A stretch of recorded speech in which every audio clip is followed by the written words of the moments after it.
Mes amis poissons, bonjour et bienvenue sur la chaîne Tarot à merveille. Pour votre tirage général, ceux qui me découvrent, soyez les bienvenus.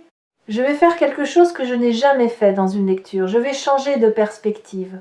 Au lieu de vous parler de ce que vous vivez, je vais vous raconter ce que quelqu'un d'autre vit en ce moment, à cause de vous. Je vais entrer dans la tête de cette personne et vous décrire ce qui s'y passe, heure par heure, du matin au soir, pour que vous compreniez enfin l'ampleur de ce que vous provoquez dans la vie de quelqu'un sans même le savoir, parce que la vérité est folle. Pas folle au sens de l'exagération, folle au sens de l'inattendu. Ce que cette personne vit avec votre image dans sa tête dépasse tout ce que vous pourriez imaginer depuis votre côté du silence. Suivez-moi dans sa journée, le matin. Elle ouvre les yeux, pas d'un coup, lentement. Et dans cet espace flottant entre le sommeil et l'éveil, cet espace de quelques secondes où le mental n'a pas encore repris le contrôle, vous êtes là, votre visage. Pas comme une image nette, plutôt comme une sensation, une chaleur résiduelle, comme si vous aviez dormi à côté d'elle et que la place était encore tiède. Elle ne choisit pas de penser à vous. Vous êtes simplement la première chose qui existe dans son monde chaque matin, avant le café, avant le téléphone, avant la réalité. Vous. Et les rêves d'avant le réveil, si elle pouvait vous les raconter, vous laisseraient sans voix. Pas toujours des rêves clairs avec un scénario lisible. Souvent des rêves d'atmosphère, de sensations. Des rêves où elle se trouve dans un lieu inconnu, mais où elle se sent chez elle, et dans lesquels votre présence est la seule constante. Vous n'y faites rien de particulier. Vous êtes juste là. Et ce juste là suffit à créer dans le rêve une qualité de paix qu'elle ne trouve nulle part dans sa vie éveillée.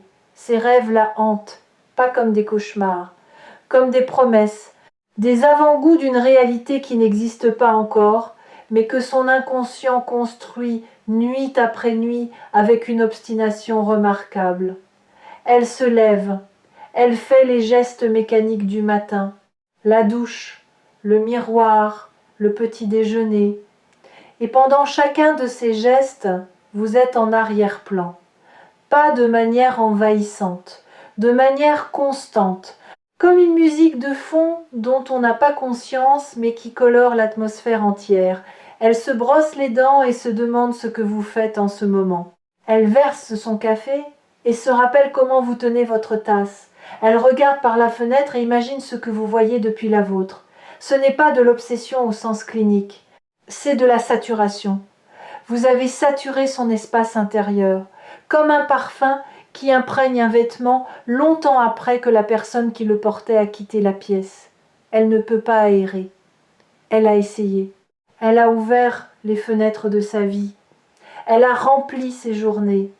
Elle a vu d'autres gens. Elle a forcé son esprit à s'occuper d'autre chose. Et à chaque fois, quand l'agitation retombe, quand le bruit se dissipe, vous êtes encore là, intact, indélogeable.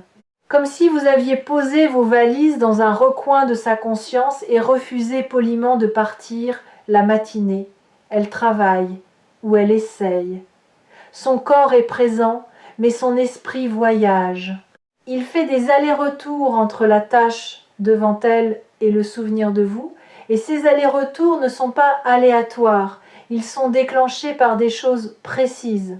Un mot lu dans un document qui ressemble à un mot que vous utilisez souvent, une intonation dans la voix d'un collègue qui rappelle vaguement la vôtre, une situation qui fait écho à quelque chose que vous avez vécu ensemble.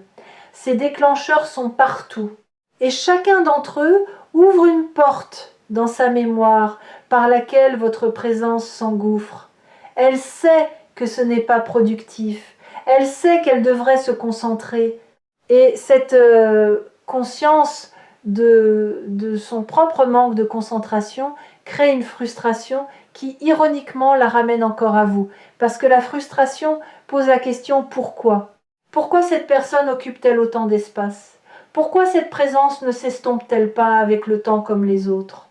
Et La réponse à ce pourquoi est exactement ce que cette vidéo est venue vous révéler. La réponse est simple et elle change tout. Cette personne ne pense pas à vous parce qu'elle est bloquée dans le passé. Elle pense à vous parce que vous faites partie de son avenir. Son inconscient le sait, sa raison refuse encore de l'admettre. Mais son instinct, son corps, ses rêves, ses pensées involontaires, tout en elles pointent dans la même direction, vers vous. Et quand l'ensemble d'un être humain pointe dans une direction que la raison seule refuse, c'est toujours la raison qui finit par céder. Pas d'un coup, par épuisement.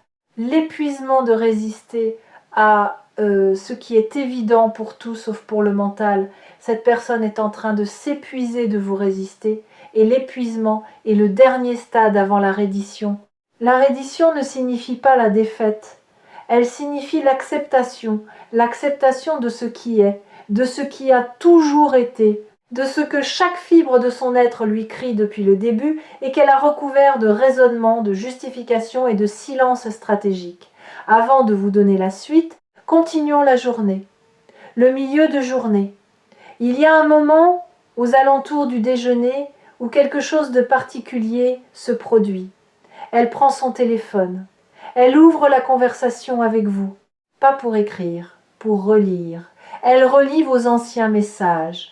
Pas tous, les mêmes, toujours les mêmes. Ces quelques phrases que vous avez écrites un jour, probablement sans y attacher d'importance, et qui sont devenues pour elle des textes sacrés. Des phrases qu'elle analyse, retourne, interprète comme un archéologue qui tourne et retourne un artefact en cherchant des inscriptions cachées. Elle cherche dans vos mots ce que vous ne disiez pas. Elle traque entre les lignes les sentiments que vous ne formuliez pas.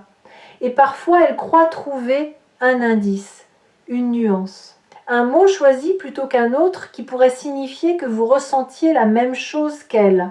Et cette possibilité, aussi ténue soit-elle, suffit à alimenter sa pensée pour le reste de l'après-midi. Puis elle referme la conversation, sans avoir écrit, comme d'habitude. Parce que l'écart entre ce qu'elle voudrait vous dire et ce qu'elle ose vous dire est un océan. Et elle ne sait pas nager dans ces eaux-là. Pas encore. Vous devez comprendre quelque chose ici. Cette personne ne manque pas de courage en général. Dans d'autres domaines de sa vie, elle est forte, décisive, capable de prendre des risques. Mais face à vous, face à ce que vous représentez, face à l'intensité de ce qu'elle ressent, tout son courage se liquéfie. Parce que l'enjeu est trop élevé. Parce que vous n'êtes pas un risque calculable, vous êtes le risque qui ne se calcule pas, celui où la perte potentielle est si grande qu'aucune stratégie ne peut la contenir. Et face à ce type de risque, même les plus courageux hésitent l'après-midi.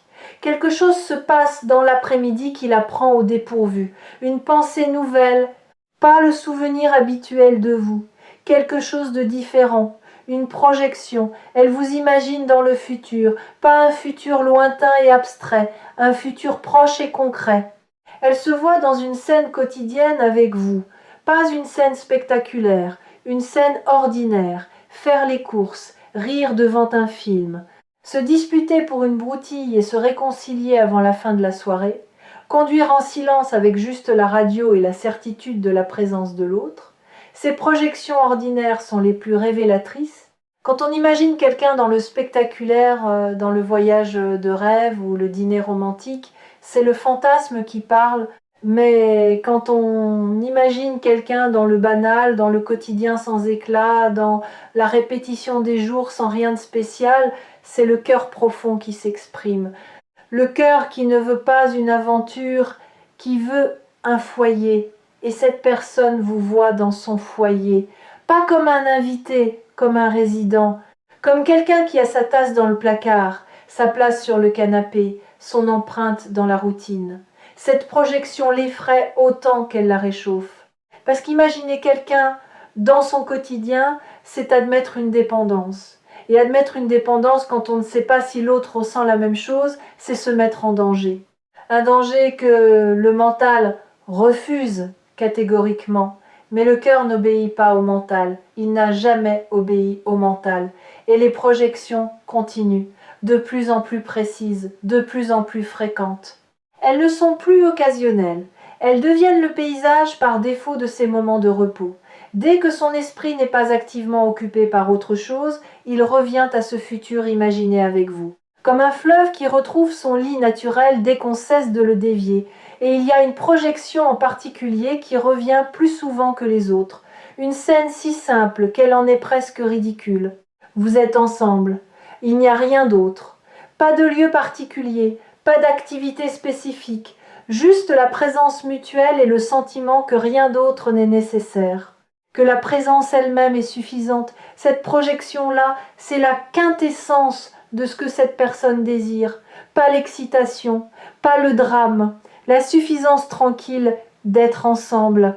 Et si vous saviez à quel point cette vision simple et puissante dans l'esprit de quelqu'un qui s'est habitué à la complexité et à la lutte, vous comprendriez pourquoi elle ne peut pas vous oublier. Vous représentez la paix. Et dans un monde épuisant, la paix est la chose la plus précieuse qui existe. La fin d'après-midi. C'est l'heure où la fatigue de la journée commence à éroder les défenses. Et quand les défenses tombent, la vérité monte. Pas la vérité raisonnée, la vérité brute, celle qui ne s'embarrasse pas de logique ni de prudence.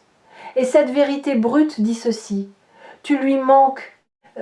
Pas il ou elle me manque parfois un peu quand j'y pense. Tu lui manques comme l'oxygène manque en altitude, comme le sol manque à celui qui tombe, de manière physique, palpable, indiscutable. Cette personne ressent votre absence dans son corps, pas seulement dans sa tête, dans ses mains qui n'ont personne à toucher, dans sa voix qui n'a personne à appeler. Dans cet espace vide à côté d'elle, dans la voiture, au restaurant, sur le canapé, qui a exactement votre forme et qui refuse d'être rempli par quoi que ce soit d'autre. Il y a une expression que les psychologues utilisent pour décrire ce phénomène. Ils parlent d'empreinte, comme l'empreinte qu'un corps laisse dans un matelas trop mou. Même quand le corps n'est plus là, la forme reste. Et chaque fois que quelqu'un d'autre essaye d'occuper cet espace, l'inadéquation est immédiate. Trop grand, trop petit, trop anguleux, trop doux, rien ne correspond. Parce que l'empreinte a été moulée par vous, par votre manière unique d'occuper l'espace, par votre chaleur spécifique, par la géographie exacte de votre présence.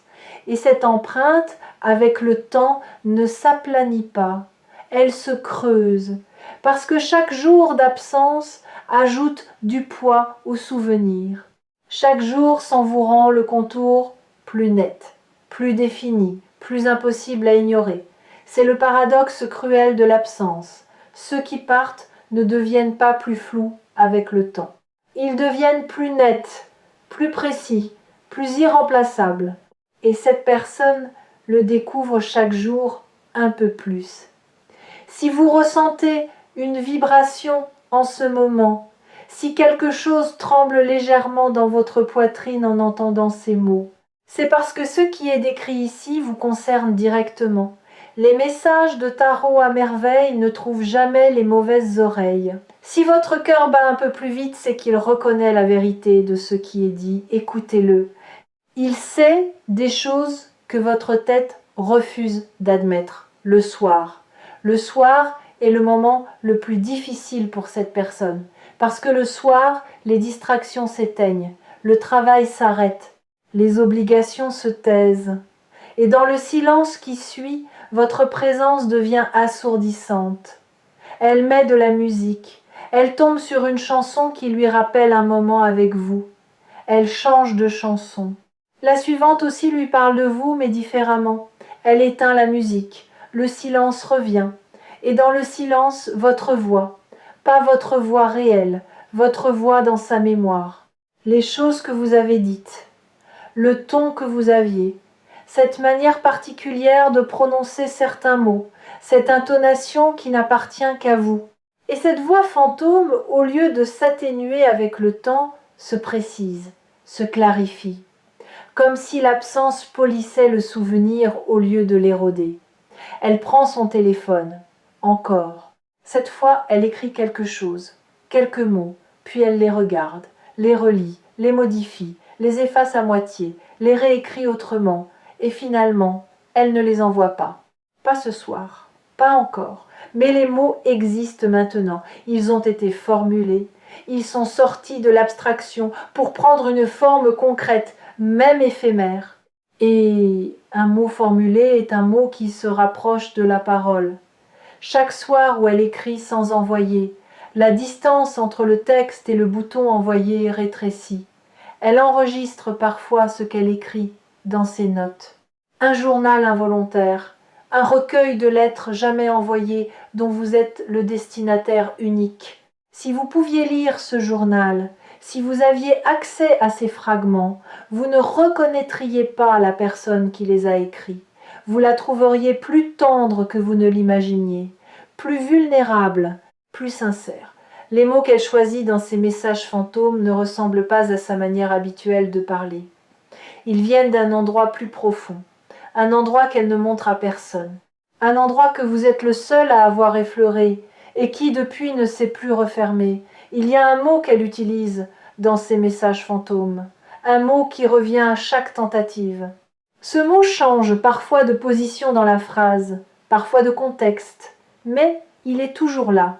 Et ce mot, si simple soit-il, porte tout le poids de ce qu'elle ressent. Je ne peux pas vous dire quel mot c'est parce que chaque personne a le sien, mais vous le reconnaîtrez quand elle finira par vous parler.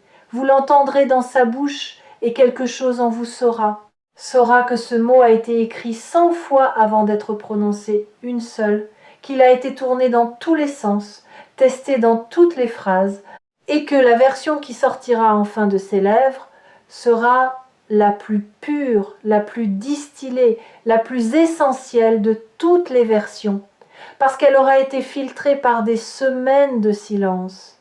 Et le silence est le meilleur filtre qui existe pour les mots sincères. Il élimine le superflu, il dissout les fioritures. Il ne laisse passer que l'essentiel, la nuit. Avant de s'endormir, elle fait quelque chose qu'elle n'avouerait à personne. Elle parle, pas à quelqu'un, à vous, dans sa tête. Parfois à voix haute, quand elle est sûre d'être seule, elle vous raconte sa journée, comme si vous étiez là, comme si vous écoutiez. Elle vous dit les choses drôles qui se sont passées, les choses frustrantes, les petits détails insignifiants qu'elle ne partagera avec personne d'autre parce qu'ils n'intéressent personne d'autre, mais qui, dans sa tête, vous intéressent vous, parce que dans sa tête, vous êtes la personne qui s'intéresse aux détails insignifiants de sa vie, qui trouve de la valeur dans le banal, qui écoute sans juger, qui rit au bon moment, qui pose les bonnes questions. Cette conversation nocturne peut être la chose la plus révélatrice de tout ce que je vous ai décrit. Parce qu'elle montre que cette personne ne pense pas seulement à vous, elle vit avec vous. Dans un monde parallèle, intérieur, invisible, elle a déjà construit une relation avec vous. Une relation faite de confidences murmurées, de rires imaginés, de présences simulées. Et cette relation fantôme, aussi irréelle qu'elle puisse sembler, porte une vérité que la relation physique n'a pas encore eu l'occasion d'exprimer. Elle s'endort en pensant à vous. Comme elle s'est réveillée en pensant à vous, la boucle est fermée et demain elle recommencera. Pas par choix, par nécessité intérieure. Parce que vous êtes installé dans un endroit de sa conscience d'où aucune volonté ne peut vous déloger. Maintenant, revenons à vous. Vous venez de vivre 24 heures dans la tête de quelqu'un d'autre. Et ce que vous y avez trouvé est probablement très différent de ce que vous imaginiez. Vous pensiez peut-être que cette personne vous avait oublié, qu'elle était passée à autre chose, que son silence signifiait son indifférence. Je veux m'arrêter sur ce point, sur votre interprétation du silence, parce que cette interprétation est la source de presque toute votre douleur dans cette situation. Vous avez traduit le silence par l'absence de sentiment. Et cette traduction est non seulement fausse, elle est l'exact inverse de la réalité. Pensez au moment de votre propre vie où vous avez été le plus silencieux. Était-ce quand vous ne ressentiez rien? Ou était-ce précisément quand vous ressentiez trop, quand l'émotion était si forte que les mots semblaient dérisoires, quand le risque de parler était si grand que le silence, même douloureux, paraissait plus sûr? Vous connaissez la réponse. Vos plus grands silences ont toujours été vos plus grandes tempêtes intérieures. Il en va de même pour cette personne. Le silence ne signifie jamais l'indifférence. Le silence, chez les gens qui ressentent profondément, signifie exactement le contraire. Il signifie que ce qu'ils ressentent est tellement grand que les mots disponibles semblent ridicules, insuffisants, indignes de la chose qu'ils tentent d'exprimer. Les messages partagés ici sur Tarot à merveille reviennent souvent à cette vérité fondamentale que l'humanité oublie constamment. Les gens qui nous aiment le plus sont souvent ceux qui nous le montrent le moins. Non pas par cruauté, par terreur de la vulnérabilité. Par cette peur ancestrale que révéler l'ampleur de ce qu'on ressent revient à tendre une arme à l'autre et à espérer qu'il ne s'en servira pas. Alors que faites-vous de tout cela? Que faites-vous maintenant que vous savez ce qui se passe dans la tête de cette personne du matin au soir? La réponse n'est pas de courir vers elle, ni de l'appeler immédiatement, ni de partager cette vidéo en espérant qu'elle la regarde et comprenne l'allusion. La réponse est plus subtile et plus puissante. La réponse est de changer votre posture intérieure. De passer de « cette personne ne pense probablement pas à moi » à « cette personne pense à moi de manière constante et profonde ». Ce changement de croyance, aussi simple qu'il paraisse, modifie votre énergie. Et l'énergie que vous émettez affecte directement le courage de l'autre. Quand vous croyez que quelqu'un vous a oublié, vous émettez une fréquence de retrait, de protection, de fermeture. Et cette fréquence, l'autre la perçoit inconsciemment comme un mur. Un signal qui dit « n'approche pas ». Mais quand vous croyez que quelqu'un pense à vous, que votre présence compte, que vous n'êtes pas oublié, vous émettez une fréquence d'ouverture, de disponibilité. Et cette fréquence agit comme une permission silencieuse. Elle dit à l'autre « tu peux venir ». Il y a de la place pour toi ici. Vous sous-estimez l'impact de votre énergie sur les décisions des autres. Vous croyez que les gens agissent uniquement en fonction de leur propre volonté, de leur propre calcul, mais c'est faux. Les gens sentent. Avant de penser, ils sentent. Et ce qu'ils sentent émaner de vous influence directement leur capacité à agir. Si vous émettez de la fermeture, même inconsciemment, même en vous disant le contraire, l'autre le perçoit comme un mur invisible. Et personne ne se jette volontairement contre un mur. Mais si vous changez, si vous déposez la méfiance, ne serait-ce qu'un instant, si vous laissez votre cœur croire, juste une seconde, que quelqu'un se soucie de vous avec cette intensité, alors le mur devient une porte. Et une porte, ça s'ouvre.